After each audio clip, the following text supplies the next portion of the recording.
Hello and welcome back to the channel. In today's video, I'm going to be going over 7 martial arts myths, things that are commonly believed that are just not true. I'm going to be coming at this from my personal experience as a karateka, so my martial art is karate, but this applies to all martial arts. So there's going to be a few controversial ones in here that some of you may disagree with, but these are from my own experience and from others I've trained with. So the first one, and probably the most problematic one, is that people think that a black belt makes you invincible or it makes you the ultimate fighter. A black belt is, whilst it is a nice achievement, a nice stepping stone and a nice milestone to reach, the black belt is just another level. A black belt doesn't make you the best fighter there is. It's just a step along the way. For most dojos, it takes 4, 5, 6 years to get a black belt in karate. And karate, as we know, is a lifelong pursuit. So there's so much more to learn after the black belt. But the black belt gives you the fundamental, the basics and the movement patterns in order to better prepare yourself for a situation. However, it doesn't make you invincible. There's a lot more involved in fighting and self-defense than simply getting a black belt. Delivering techniques and stuff is one thing, but having the mindset to be able to fight and to be able to defend yourself is a different thing completely. And also self-defense and martial arts are not exactly the same thing always, because martial arts rely on 2 people consensually fighting or sparring a lot of the time, whereas self-defense is kind of against your will.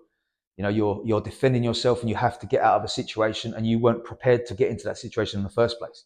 Entering a dojo, bowing at the door as you come in and onto the mat, and sparring with a partner that you've agreed to spar with is a very different situation to being outside in the street and being attacked by surprise.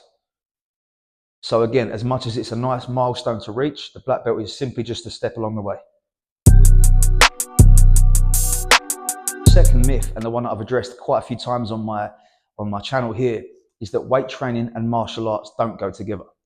Okay, a stronger body is going to perform everything better. The argument often is like, you see a bodybuilder, a heavily muscled bodybuilder, fighting against maybe a trained martial artist. And of course the martial artist wins because the bodybuilder doesn't have experience. This is not talking about pure bodybuilding against martial arts. This is talking about a martial artist who also does weight training. Okay, so they have the fundamental techniques and the martial arts experience in addition to the extra strength and muscle and size that comes with weight training. Adding a strength program or a weight training program or a bodybuilding program to your martial arts can only benefit. It doesn't slow you down. It makes you faster, it makes you stronger, it makes you more resilient to injury, and it can also make you more flexible and mobile if you're using full range of motion in your exercises. All athletes from high level sports, they all have strength training programs, because nowadays we understand that strength training is important to improving performance. And it's not just simply about doing a few press-ups and a few sit-ups and a few squats in a dojo. This is not enough. It's a start maybe, but it's not enough for a well-rounded, well-structured, progressively overloaded training program. It's important to make sure you have that in your setup if you want to get the most out of your martial arts. If you're just doing it purely as a hobby, a few times a week, then of course it doesn't matter. Just stick with the martial art and enjoy what you're doing. But if you want to take it to the next level, strength training is going to really accelerate that progress. Just very quickly before we go on, I'm now in a partnership with Art Martial Clothing, a martial arts lifestyle brand who produce all kinds of clothing with martial arts designs on, really nice looking designs. Okay, at the moment I'm wearing their Fundamentals range t-shirt, and I've also got their Fundamentals tracksuit bottoms on, which are really nice and flexible, and I can move really well in them. I'm going to put a link in the description of this video with a discount code. So if you want to check that out, take a look after this video, just click on the link and it will take you through to see all the stuff they've got. So number 3, and probably quite a controversial one. This is more karate specific, but it also happens in taekwondo and a few other martial arts as well, traditional martial arts. I posted a short video on the channel about hikite, which is the pull-in hand that we make when we're punching. So you'll see often, one hand going forwards, one hand coming backwards. And I said that the pull-in hand is for gripping and pulling your opponent. And of course, there was lots of comments from people saying, no, it's not that. It's for generating more power. which has been debunked a number of times by many highly respected sensei. It's even documented in old texts from, Funakoshi himself, that the hand is for pulling the opponent into strikes and stuff, and for grappling. Karate is not purely a striking art as much as people think it is. Karate has a lot of grappling, especially if we look in the kata. Why would you have one hand returning to the hip and one hand extended as a punch? It makes no sense. A boxer wouldn't do this. And if it's the best, most efficient way of punching, then a boxer would take that on, because surely a boxer would want to punch in the best way possible. A boxer would have their hands up, guarding the face. We should do the same. If we don't have a grip on their wrist, their collar, their sleeve, their head, or something, then keep the hand up next to the face as we're punching. We don't need to make a hikite to make more power. You can make the same kind of power without making hikite at all. This hand is next to the face, guarding, and the front hand can do the work. The argument is that it assists the rotation of the body, but we can still rotate the body without that hand coming back. You can still work on rotating that body without this hand doing any kind of work. It feels stronger because there's feedback inside your body. You receive feedback because you feel that nice pull against. You get that nice pull against the body where you feel some feedback and you think, oh, that feels very powerful. But I don't want to feel the power in myself. I want the power to be transferred into them. I want them to feel how powerful it is, not myself. So of course it feels nice to make that kimei and that nice sound and feeling against the body. But really, I want it to be transferred into them. So if I've not got a grip on them, I want to throw a punch with my hand, covering my face. Yeah, hip, shoulder, foot, the floor. We can still press through as we normally would do, but I don't need to drop that hand into hikite. It's in the name. It's literally called pulling hand. It translates to pulling hand. So it's about gripping, pulling your opponent off balance. Like judo pulls. Kazushi waza, pulling someone off balance. We should be thinking about that in terms of our application of our techniques, and not thinking about power generation with that hand pulling back. I'm sure there'll be many comments disagreeing with me, and let's hear it. That's fine. We can discuss it in the comments, but just try it for yourself. Get a bag, get a partner with a shield or something, hit it with the hand covering the face, then hit it with the hand pulling back to the hip, and see if there's any difference. Even if there is a difference, even if there is a little bit more power by putting the hand back to the hip, the risk of me getting caught whilst I'm punching is not worth the extra power anyway. Even if I get 10% more power pulling my hand back to the hip when I punch, I still won't want to take that risk. I would rather lose the 10% in power and keep a cover next to the face. It makes more sense to me to have a cover, because it doesn't matter how powerful your punch is. If you get caught on the way in, you're not landing that punch. Yeah, so I like to think, if there's nothing in this hand, leave it where it is. Yeah, if you have a grip, okay, then we can pull and manipulate the opponent this way, but keep your head protected. Okay, a little bit of a lighter one now. So the next myth, and I don't know if it's even really a myth as such or a bit of an urban legend, but there used to be, at least, people would used to say that you have to inform an attacker that you're a black belt or that you're trained in karate before you defend yourself. This is, of course, absolute rubbish.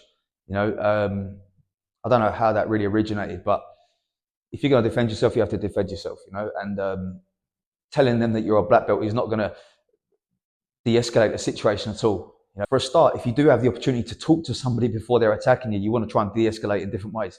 But certainly by giving them away, the idea that you're trained and can handle yourself is probably not good to do necessarily.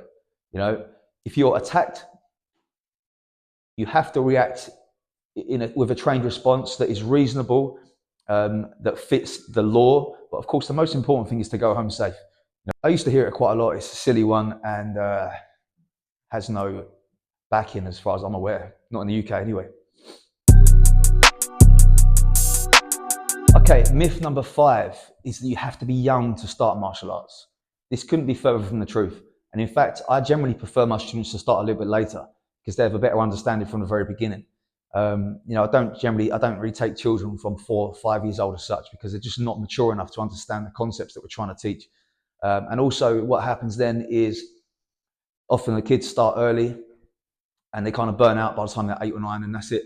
You know, their karate's finished. They move on to something different. Whereas if they're a little bit older, they can kind of want to do it themselves rather than being, you know, taken by or influenced by mum and dad.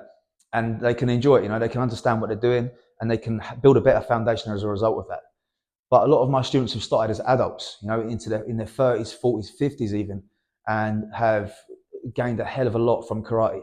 If you're considering starting karate or a martial art, regardless of age, there is never a wrong time to start.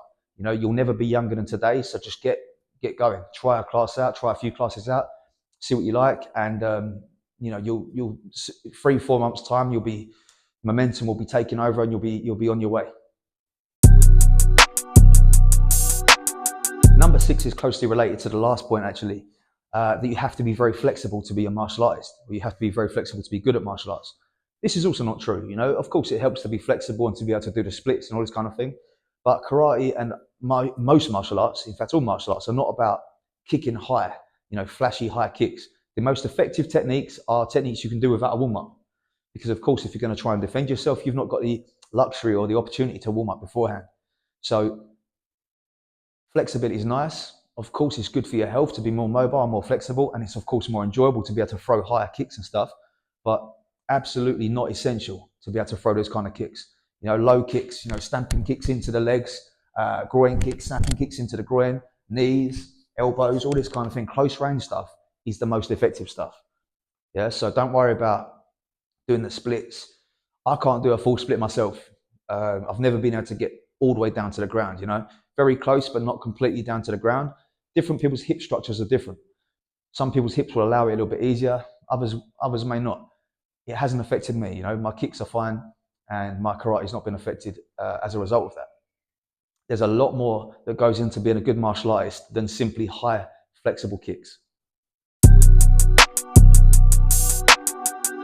And the final point is that martial arts is all about fighting. Okay?